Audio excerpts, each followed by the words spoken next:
தமிழ்நாட்டு அரசியலில் இதுவரை நடந்திராத பெரும் துயரம் நேற்று கரூரில் நடந்தேறியிருக்கிறது. ஒவ்வொரு அரசியல் கட்சி தலைவர்களும் பேரணி பிரச்சாரம் போன்றவற்றை நடத்துகிற போது லட்சக்கணக்கிலே கூடுகிறார்கள். ஆனால் இதுவரை இதுபோல கூட்ட நெரிசலில் 39 பேர் உயிரிழக்கும் ஒரு பேர் அவலம் நடந்ததில்லை. எனவே இது தமிழ்நாட்டை மட்டுமல்ல, இந்திய அளவில் பெரும் அதிர்ச்சியை ஏற்படுத்தியிருக்கிறது. தாங்க ஒண்ணா துயரமாக இது மாறியிருக்கிறது.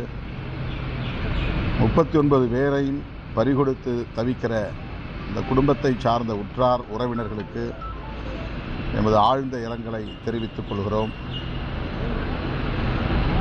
அவர்கள் குடும்பத்தினருக்கு தமிழ்நாடு அரசு 10 லட்சம் ரூபாய் இழப்பீடு வழங்குவதாக அறிவித்திருக்கிறது. அந்த தொகையை 50 லட்சம் ரூபாயாக உயர்த்தி வழங்க வேண்டும் என்று விடுதலை சிறுத்தைகள் கட்சியின் சார்பில் வேண்டுகோள் விடுக்கிறோம். உயிருக்கு ஆபத்தான நிலையிலே மருத்துவமனையில் அனுமதிக்கப்பட்டிருக்கிறவர்கள் அனைவரையும் காப்பாற்ற வேண்டும். அவர்களுக்கு தேவையான உயர் சிகிச்சை அளிக்க உரிய ஏற்பாடுகளை செய்ய வேண்டும் என்றும் தமிழ்நாடு அரசுக்கு விடுதலை சிறுத்தைகள் கட்சியின் சார்பில் வேண்டுகோள் விடுக்கிறோம். இந்த துயரம் நடந்தேறிய உடனேயே தமிழ்நாடு முதலமைச்சர் மாண்புமிகு தளபதி ஸ்டாலின் அவர்கள் கரூருக்கு சென்று நள்ளிரவு வேளையில் பாதிக்கப்பட்ட மக்களை சந்தித்து ஆறுதல் கூறியது துயரத்தில் உறைந்திருக்கும் நம்மை போன்ற அனைவருக்குமே ஆறுதல் அளிப்பதாக இருக்கிறது. தமிழ்நாடு அரசு இந்த துயரத்தில் மிக தீவிரமான முறையிலே மீட்பு பாதுகாப்பு நடவடிக்கைகளை, துயர் துடைப்பு நடவடிக்கைகளை மேற்கொண்டு வருவது பாராட்டுதலுக்குரியது.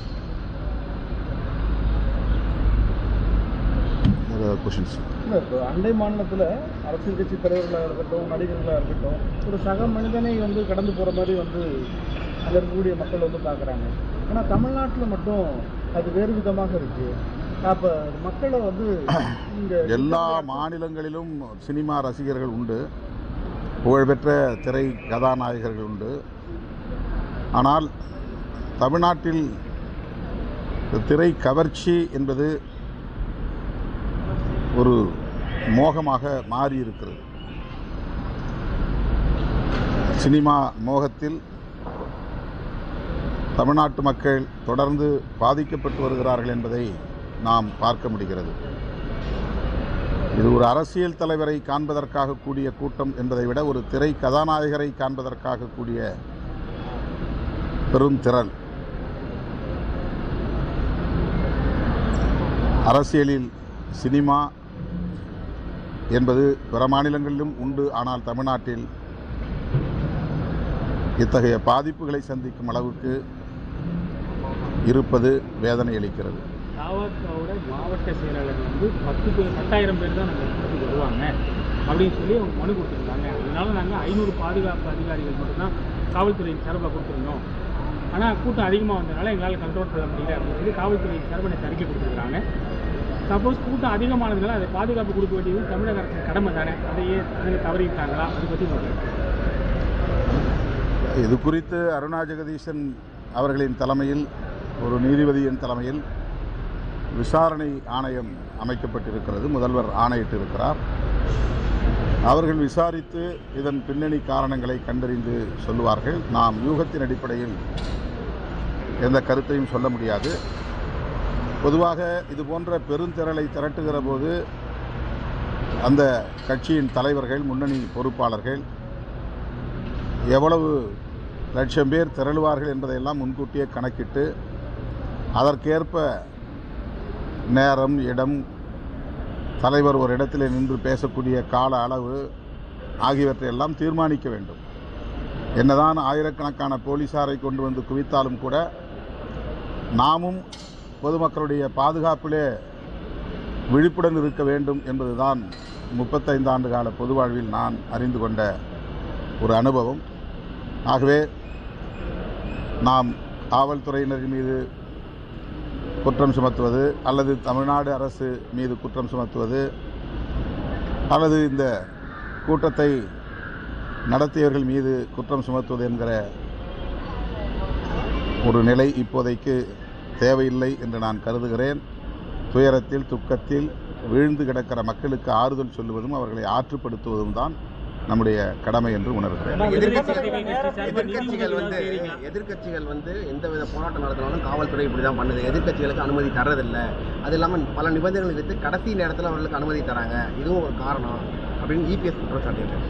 இல்லை, எப்படியா இருந்தாலும் அனுமதி தரதான் போகிறாங்க. யாரையும் பேரணி நடத்தக்கூடாது, பிரச்சாரம் செய்யக்கூடாதுன்னு காவல்துறை தடுக்கிறது இல்லை. அவங்க நிபந்தனை கொடுக்குற போது இப்போ அவங்க இது மாதிரி ஒரு பிரச்சனை நடந்தால் பதில் சொல்ல கடமைப்பட்டவர்களாக இருக்கிறாங்க. அதனால தான் இந்த நிபந்தனைகள்லாம் தர்றாங்க. நீங்கள் வண்டிக்கு மேலே உட்கார்ந்து வரக்கூடாது, ஒரு வண்டியில் இவ்வளோ பேர் தான் வரணும், இந்த மாதிரியான வண்டியில் தான் வரணும் அப்படிங்கிற ஒரு சில நிபந்தனைகள் விதிப்பது இதுதான். அந்த மாதிரி நாம தான் பாதுகாப்புக்கு உத்தரவாதம் கொடுக்கணுங்கிறதையும் காவல்துறை நமக்கு சுட்டி காட்டுறாங்க. நாங்கள் எத்தனையோ பேரணியில் இப்போ அண்மையில் திருச்சிராப்பள்ளியில் நடத்தின பேரணியில் லட்சக்கணக்கான பேர் திரண்டார்கள், இளைஞர்களும் திரண்டார்கள்.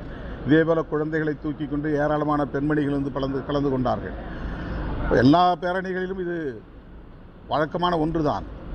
ஆகவே நமக்கும் அதிலே பொறுப்பு இருக்கிறது. வெறுமனே நாம் காவல்துறையும் அரசும் தான் பொறுப்பு என்று சொல்லிவிட்டு நகர்ந்து விட முடியாது. விடுதலை சிறுத்தைகள் கட்சி சார்பாக நிதி உதவி இறந்தவர்கள் குடும்பத்துக்கு எங்களால் எங்கள் சக்திக்கேற்ப அந்த உதவியை நாங்கள் மேற்கொள்வோம். நிபந்தனைகள்லையும் குறிப்பிட்ட நேரத்தை எந்த இடத்துலையும் விஜய் பின்பற்றலாம் அப்படின்ற ஒரு கருத்தை காவல்துறை சொல்லியிருக்காங்க. இப்போ இது நம்ம முன்கூட்டியே ஒரு யூகத்தின் அடிப்படையில் கருத்து சொல்ல முடியாது. அவர் கிட்டத்தட்ட 7 மணி நேரம் தாமதமாக இருக்குது அவர் சேர வேண்டிய இடத்துக்கு. இந்த அளவுக்கு தாமதமாக நாம் இடம் கொடுத்துருக்கக்கூடாது. அதற்கு அவர் தான் பொறுப்பேற்கணும். அவர் என்னதான் இருந்தாலும் காலையில் நாமக்கல்லில் சேர வேண்டிய இடத்துக்கு உரிய நேரத்துக்கு போல் அவர் சென்னையிலேருந்து புறப்பட்ட நேரமே ரொம்ப தாமதமாக புறப்பட்டிருக்கார். முதல் நாள் இரவே தங்கியிருந்து அடுத்த நாள் நாமக்கல்லில் அவர் ஒரு 8:30 மணி இல்லைன்னா 9:30 மணிக்கு போகலாம். குறைஞ்சது 1 மணி நேரம் தாமதமாகலாம். அந்த பயணத்தின் போது திரள் தடுக்கிறாங்க, முன்னால் கூட்டம் நிறைய கூடிடுச்சு, அதனால் நேரம் ஆச்சு அப்படின்னு சொன்னால் அது 1 மணி நேரம் 1.5 மணி நேரம் தான் அப்படி ஆனால் ஆகும். 7 மணி நேரம் தாமதமாகிறது அப்படின்னு சொன்னால் இது அவங்களே திட்டமிட்டு தாமதித்து போனார்களா அப்படிங்கிற ஒரு கேள்வி எழுகிறது. இன்னும் கூட்டம் கூடட்டும் அப்படிங்கிற ஒரு இடத்துல ஒரு திரள் எவ்வளோ நேரம் தேங்கி நிற்கலாம் அப்படிங்கிறது ஒரு கணக்கு இருக்குது. ஒரே இடத்துல லட்சக்கணக்கான பேர் 1 மணி நேரம் 2 மணி நேரம் தேங்கி நின்னா மூச்சு திணறல் ஏற்பட தான் செய்யும், டீஹைட்ரேஷன் ஏற்பட தான் செய்யும், எல்லாம் நாக்கு வறட்சி ஏற்பட தான் செய்யும். அப்போ ஒரு குறிப்பிட்ட நேரத்துக்குள்ளே அந்த இடத்துல இருந்து இன்னொரு இடத்துக்கு மூவ் ஆகணும். அந்த மாதிரி மூவ் ஆகாமல் தேங்கி நின்றதன் விளைவாக ஏற்பட்ட ஒரு பெரும் பாதிப்பாகத்தான் நான் இதை பார்க்கிறேன். மரணங்களே இல்லாமல் அதிகாரத்தை அடைவதற்கான பாதை இல்லை, அதாவது பல நிகழ்ச்சிகளில் இதே மாதிரி கூட்ட நெரிசலில் உயிரிழப்பு ஏற்பட்டிருக்கு. இது ஒன்றும் புதுசு இல்லை. கும்பமேளாவுக்கு போன இடத்துல அது மாதிரி நடந்திருக்கு. அதே மாதிரி ஒரு கிரிக்கெட் ஸ்டேடியத்தில் பெங்களூர் நினைக்கிறேன், அங்கே அது மாதிரி நடந்திருக்கு. பல இடங்களில் அது மாதிரி நடந்திருக்கு. இதில் பங்கேற்கக்கூடிய நம்மை போன்றவர்களுக்கு ஒரு விழிப்புணர்வு வேணும். நம்மை பற்றிய பாதுகாப்பு, நம்ம குழந்தையை தூக்கிட்டு போகலாமா வேண்டாமா, பிள்ளைகளை பெண்களை முதியவர்களை அழைச்சி போகலாமா வேண்டாமா. இப்போ நாங்கள்லாம் ஒவ்வொரு பேரணிக்கு முன்னாலே அது ஒரு கிளாஸ் மாதிரியே எடுக்கிறோம். அவங்களை எடுத்து சொல்கிறோம், வண்டியில் வரும்போதே குடிநீர் கொண்டு வாங்க, வண்டியில் வரும்போதே சாப்பாடு கொண்டு வாங்க, வண்டியில் வரும்போதே உங்களுக்கான பிஸ்கட்ஸ் எல்லாம் கொண்டு வந்துடுங்க, எங்கேயும் கடையில் போய் நின்று சாப்பிடக்கூடாது, அது மாதிரி குழந்தைகளை அழைச்சிட்டு வராதிங்க, முதியவர்களை அழைச்சிட்டு வராதிங்க, மாற்றுத்திறனாளிகள் பங்கேற்கக்கூடாது. இதெல்லாம் ஒவ்வொரு முறையும் நாங்கள் சொல்கிறோம். இந்த பாதுகாப்பு கருதி வண்டியை வேகமாக ஓட்டக்கூடாது, வண்டியில் வரக்கூடிய டிரைவர் குடிச்சிட்டு வரக்கூடாது, அவன் குடிச்சிட்டு வரானா இல்லையான்னு நீங்கள் பார்க்கணும். இதெல்லாம் நாங்கள் சொல்கிறோம். அதனால் ஒரு பெருந்திரளில் பங்கேற்கக்கூடிய பொதுமக்களை பாதுகாக்க வேண்டிய பொறுப்பு காவல்துறைக்கும் அரசுக்கும் தான் இருக்கிறது என்று நாம் கருதக்கூடாது. நமக்கும் அதில் பொறுப்பு இருக்கிறது என்பதை நான் சுட்டிக்காட்ட விரும்புகிறேன். இந்த கள்ளக்குறிச்சியில் இறந்தப்ப 50 பேர் இறந்தாங்க, முதல்வர் செய்யலை. இதுக்கு இரவோட இரவா சொல்கிறாங்க. அந்த நேரத்தில் இருக்கிற சூழலாக இருக்கலாம். அது அந்த சூழல் வேற, இந்த சூழல் வேற. இது இப்போ பார்க்கக்கூடாதுன்றீங்களா? இல்லை, பார்த்தது தப்புன்றீங்களா? இதுக்கு ஏன் போகிறாருன்னு கேட்குறேன். அதுதான் மக்கள் 40 பேர் ஒரே நேரத்தில் இறந்துருக்குறாங்க.